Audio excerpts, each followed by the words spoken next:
Hello guys, ഞാനിപ്പോൾ ഇതാ ഹൈദരാബാദിൽ നിന്ന് വിജയവാഡയിലോട്ട് ലിഫ്റ്റ് അടിച്ച് പോവാ. ഫസ്റ്റ് വണ്ടി കിട്ടി ഹൈദരാബാദിൽ നിന്ന്. അധികം ദൂരമൊന്നുമില്ല, കുറച്ച് കിലോമീറ്റർ ഉള്ളൂ. അങ്ങനെ ലോറിയാണ്, ഇതാണ് ലോറി ഡ്രൈവർ. നമ്മൾ ഹൈദരാബാദിൽ നിന്ന് പോവാ. മെട്രോ ലിഫ്റ്റൊക്കെ കിട്ടാൻ കുറച്ച് പാടായിരുന്നു. ഒരു ബുള്ളറ്റ്, പിന്നെ ഒരു ചെറിയൊരു പിക്കപ്പ് വണ്ടി, പിന്നെ ഒരു ലോറിയും കൂടിയും കിട്ടി. ഭാരത് ബെൻസിൻ്റെ ഇതാണ്. ബുള്ളറ്റിലായതുകൊണ്ടൊന്നും എനിക്ക് ഫോൺ എടുക്കാൻ പറ്റില്ല, നല്ല സ്പീഡിലായിരുന്നു പോയത്. ഞാൻ പറന്നു പോയാൽ പിന്നെ ഫോൺ പോയല്ലോ. പിന്നെ പിക്കപ്പ് വണ്ടിയിലാണെങ്കിൽ ബാഗ് ചെറിയ വണ്ടി ആയതുകൊണ്ട് ബാഗൊക്കെ മടി വെച്ചുകൊണ്ട് സ്ഥലം കിട്ടിയില്ല. അതുകൊണ്ട് ഇവിടെ എടുക്കുന്നത് ഞാൻ. ഇതും അധികം ദൂരമൊന്നും ഇല്ല, കുറച്ച് കിലോമീറ്ററൊക്കെ കിട്ടുന്നുള്ളൂ. കിട്ടുന്ന വണ്ടിയൊക്കെ 5 കിലോമീറ്റർ 10 കിലോമീറ്റർ അങ്ങനെയൊക്കെ. പക്ഷെ നമ്മൾ ഹൈദരാബാദ് സിറ്റി കഴിഞ്ഞ് ഇതേപോലെ ഔട്ട്സ്കേർട്സ് കൂടെ ഇപ്പോൾ പോയിക്കൊണ്ടിരിക്കുന്നത്. ആ കാണുന്നതാണ് രാമോജി ഫിലിം സിറ്റി. കാണുന്നില്ലേ? കണ്ടാണത് ഇതേപോലെ സ്കൂട്ടറുകാരനാണ്. വണ്ടിയൊക്കെ ഇടിച്ച് പാഞ്ഞ് പോവാ. അപ്പോൾ പുള്ളിക്കാരൻ പറഞ്ഞാൽ അങ്ങോട്ട് പോകാന്ന് പറഞ്ഞാൽ അകത്ത് കയറാൻ, പക്ഷെ ഭയങ്കര പൈസയാണ് വരുന്നത്. രാമോജി ഫിലിം സിറ്റിൻ്റെ അകത്ത് എത്രയോ 1500 കുറേ ഉണ്ട് അവിടെ കാണാൻ. നമുക്കറിയാലോ, ബാഹുബലി ഷൂട്ട് ചെയ്തു, എത്രയോ സിനിമകൾ ഷൂട്ട് ചെയ്തൊക്കെ രാമോജി ഫിലിം സിറ്റി. ഇവിടെയാണ് രാമോജി ഫിലിം സിറ്റിൻ്റെ എൻട്രി വരുന്നത്. കാര്യങ്ങൾ കണ്ടില്ലേ? ഇവിടെ ഒരു ദിവസം വരണോ അവിടെ എന്തായാലും. കാണുന്നതാണ് നേരെ കാണുന്നത്.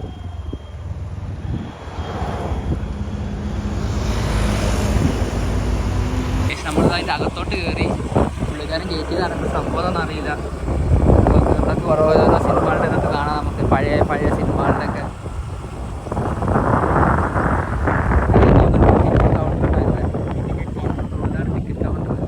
ഇതാണ് വേൾഡ്സ് ലാർജസ്റ്റ് ഫിലിം സ്റ്റുഡിയോ അല്ലേ?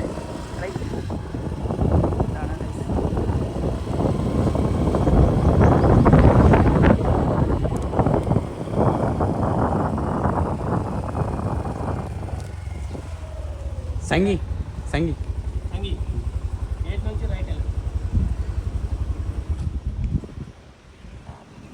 ഓപ്പൺ ചെയ്യുവാണ്. നമ്മൾ തിരിച്ചു പോവാണ്. പുള്ളിക്കാരന് എന്തോ ഇങ്ങനെ പറയാൻ നോക്കി, കയറാൻ വേണ്ടി സെക്യൂരിറ്റി സമ്മതിച്ചില്ല. എന്തായാലും കയറ്റില്ല, ഉറപ്പ് 1300-1400 ടിക്കറ്റ് സംഭവമുള്ളൂ. ലിഫ്റ്റ് എന്ന പുള്ളി എനിക്ക് മേടിച്ചു തന്നാണ് ഒരു ഫ്രൈഡ് റൈസ്. ഭയ്യ ആപ്കാ നാം കാ? സായി കുമാർ. പുള്ളി രാമോജി ഫിലിംസിൻ്റെ അടുത്ത് ഞാൻ താമസം. അപ്പോൾ ലഞ്ച് കഴിച്ചോ പറഞ്ഞപ്പോൾ വേണ്ട വാങ്ങിച്ചായിരുന്നൊക്കെ ചെയ്ത് എനിക്ക് പുള്ളി. താങ്ക് യു ഭയ്യ ഫോർ ഫ്രൈഡ് റൈസ്. ഗൈസ്, നമ്മളിപ്പോൾ ലിഫ്റ്റ് കിട്ടി. ഇപ്പോൾ ഒരു വെറൈറ്റി വണ്ടിക്കാണ് ലിഫ്റ്റ് കിട്ടിയ. ഒരു പിക്കപ്പ് വണ്ടിയിൽ ബാക്ക് സൈഡിലാണ് ഞാൻ വെക്കുന്നത്. ഇതിന് മുമ്പിൽ സ്ഥലമുണ്ട്, പക്ഷേ പുള്ളിക്കാരൻ പറഞ്ഞ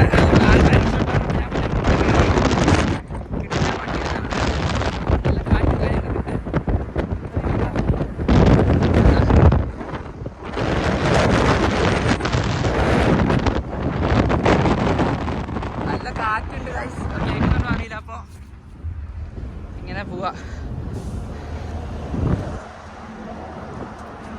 പുള്ളിക്കാരനെ ഇറക്കി വിട്ട് ഗൈസ്. എന്നോട് പൈസ ചോദിച്ച്, ഞാൻ പോകാൻ പൈസ ഒന്നുമില്ല, ഫ്രീ ആയിട്ട് ആക്കി തന്നാൽ മതി. എന്നാൽ വേണ്ട, പൈസ അയച്ച് എന്തൊക്കെ പറയുന്നുണ്ടായിരുന്നു പുള്ളി.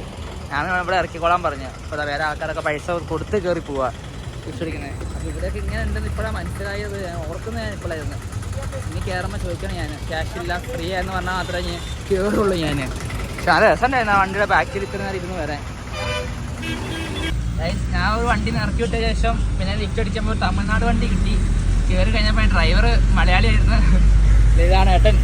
എൻ്റെ പേരെന്താ ഏട്ടാ? എൻ്റെ പേര് ആദർശ്. ഏട്ടൻ്റെ വീട് മാവേലിക്കര അല്ലേ? അപ്പോൾ ഇനി വിജയവാഡ ഒരു കമ്പനി കിട്ടി. ഇത്ര നേരം കഷ്ടപ്പെട്ട് ഇവിടെ എത്തി. ഇനിയിപ്പോൾ സുഖമായി പോവാം. മലയാളം സംസാരിച്ച കമ്പനി കിട്ടി. ഇങ്ങനെ വിജയവാഡ പോകുന്ന വഴിക്കുള്ള കാഴ്ചയാണ് ഇതൊക്കെ. എന്താ രസം നോക്ക്.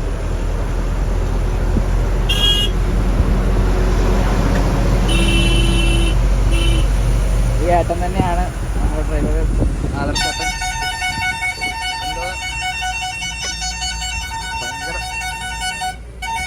നമ്മൾ അങ്ങനെ ലിഫ്റ്റ് അടിച്ച് വന്ന ലോറി ഇതാണ്. ആ മലയാളി ഏട്ടൻ എനിക്ക് ചായയൊക്കെ മേടിച്ച് തന്ന്. ഇതാണ് കട. ഇതാണ് ആ പറഞ്ഞ ഏട്ടനൊക്കെ. ആദർശേട്ടൻ. ഈ കാണുന്നതാണ് ആന്ധ്ര തെലുങ്കാന ചെക്ക് പോസ്റ്റ്.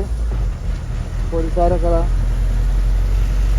അങ്ങനെ ഞാൻ എൻ്റെ ജീവിതത്തിലെ 14ാമത്തെ സംസ്ഥാനത്തെത്തി ഗൈസ്. ആന്ധ്രയിൽ കയറി. അങ്ങനെ രാത്രിയായി. നമ്മുടെ വിജയവാഡയൊക്കെ എത്താനായി. ഇവിടെ നിന്നൊരു 10-40 കിലോമീറ്ററാണ് ഏട്ടൻ പറയുന്നത്. എത്തുന്നു ഗൈസ്. ഇതാ നമ്മളങ്ങനെ അവസാനം വിജയവാഡയിലെത്തി.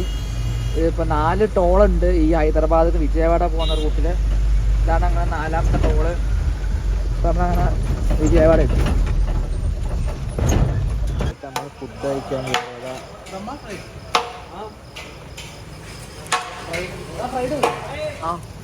ഇതാണ് നമ്മൾ വന്ന ലോറി.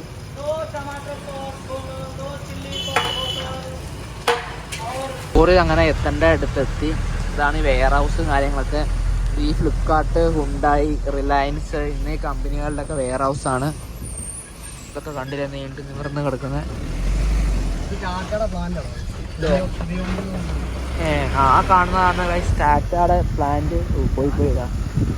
ഇതാണ് ഇവിടുത്തെ വെയർ ഹൗസിൻ്റെ സ്ഥലങ്ങൾ. ഇതൊക്കെ ഉള്ളത് DPDC ഒക്കെ ഉണ്ട് ഇവിടെ. ഇതാ വെയർ ഹൗസ്.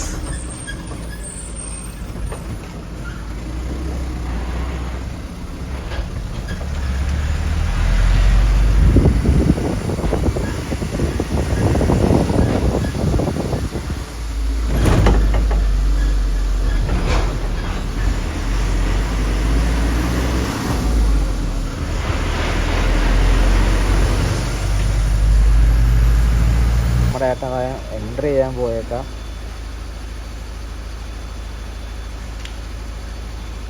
നമ്മുടെ ലോറി അങ്ങനെ വെയർ ഹൗസിൽ കയറ്റി ഇവിടെ ആക്കി വെച്ചിട്ടുണ്ട്. ഇത് ആദർശേട്ടോടെ ഉണ്ട്. ഇതാണ് വെയർ ഹൗസിൻ്റെ അകമൊക്കെ വരുന്നത്. ഫ്ലിപ്കാർട്ടിൻ്റെ ആണ് ഈ വെയർ ഹൗസ് വരുന്നത്. നോക്ക്. ഇന്ന് കഴിച്ചിട്ട് ഫുഡാണിത്. പൊറോട്ടയൊക്കെ ബിരിയാണിയും ചിക്കൻ ഫ്രൈ ഒക്കെ ലോറിൻ്റെ അകത്തുനിന്ന് ഇരുന്നാണ് കഴിക്കുന്നത് ഗൈസ്. അപ്പോൾ ഇന്നത്തെ വീഡിയോ അവസാനിക്കുകയാണ്. ഞാനിപ്പോൾ ആന്ധ്രയിൽ എത്തി. ഇന്നിപ്പോൾ നൈറ്റ് ഈ ലോറിയിൽ തന്നെയാണ് കടന്നുറങ്ങി. നാളെ രാവിലെ ആകുമ്പോൾ എണീറ്റിട്ട് ഞാൻ വിജയവാഡയൊന്നും കാണാനൊന്നുമില്ല. വിശാഖപട്ടണത്തേക്ക് പോകാനായിരുന്നു പ്ലാന്. അപ്പം ലോറിയും കാര്യങ്ങളൊക്കെ ഞാൻ ഇവിടെയാണ് കിടക്കുന്നത്. എന്തായാലും ഇന്ന് രാത്രി വേറെ ഇതിനെക്കാട്ടും നല്ല സേഫായ സ്പോട്ട് കിട്ടാനില്ല. ഇതാണ് ഫ്ലിപ്കാർട്ടിൻ്റെ വെയർ ഹൗസും കാര്യങ്ങളൊക്കെ.